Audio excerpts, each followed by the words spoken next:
Cathy Bliem, bonjour. Vous êtes la directrice de l'EFS, l'établissement français du sang, ici à Lyon. Et nous sommes dans une opération don du sang, copilotée entre votre structure et les clubs Rotary de Lyon. Tout d'abord, quelques mots sur le don du sang lui-même. Écoutez, c'est un don évidemment généreux, puisque comme vous le savez en France, c'est un don éthique, c'est-à-dire bénévole, anonyme et gratuit. C'est une activité qui est vraiment très ancrée dans les territoires. Donc en effet, on est ravis et je remercie d'ores et déjà tous les bénévoles du Rotary pour l'aide qu'ils nous apportent à cette collecte. On est ravis de pouvoir faire cette collecte dans ce lieu emblématique qui attire la population des Lyonnais, qui est ravi de profiter d'un petit moment de calme pour donner son sang dans ce lieu magique. On a toujours l'habitude de dire que le don du sang, un don du sang, peut sauver au minimum 3 vies. Et à quoi peut servir le sang prélevé ?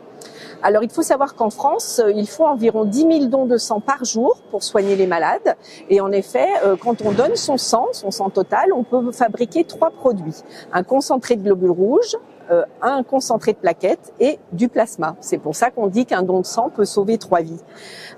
Et donc, ces 3 produits ont évidemment des destinations et des indications médicales différentes. Donc oui, en 10 minutes de prélèvement, alors il faut un peu plus de temps puisque, comme vous le savez, il y a l'accueil, un petit entretien pré-don, la phase de don qui dure 10 minutes pour le sang total et puis un moment de repos, de collation. Donc il faut compter une petite heure, 3/4 d'heure pour venir donner son sang. Et ainsi, on fait un geste altruiste qui peut en effet sauver 3 vies ou aider 3 patients. Alors évidemment, les accidents de la route sont emblématiques, mais il y a également des hémorragies lors de la délivrance, lors des accouchements. Et puis, une grosse partie des patients transfusés sont des patients en cancérologie, en particulier en oncohématologie, c'est-à-dire les patients qui souffrent de cancer, de lymphome ou de leucémie, qui ont donc une production de leurs cellules sanguines qui ne marche plus et pour lesquels il faut absolument apporter des globules rouges, mais surtout aussi des plaquettes.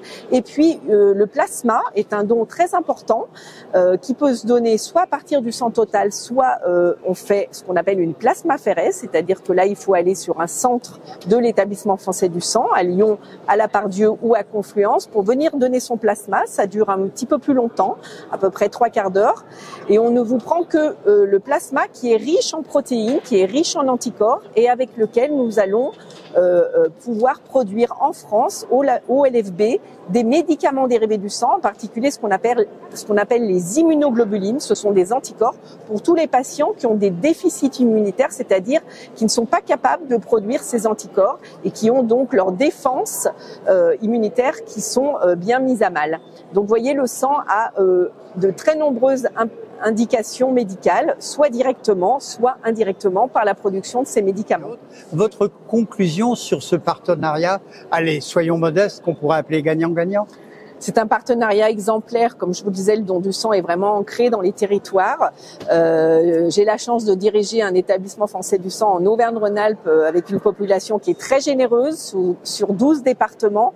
Et je ne peux dire qu'un seul mot de conclusion, un grand merci au Rotary pour son aide. Merci à vous et que les prélèvements continuent et que les gens qui viennent donner leur sang continuent à le faire avec abnégation et avec le sourire. Avec le sourire parce que, un deuxième petit mot de conclusion, rien aujourd'hui ne peut remplacer le don du sang pour soigner les patients. Merci pour eux.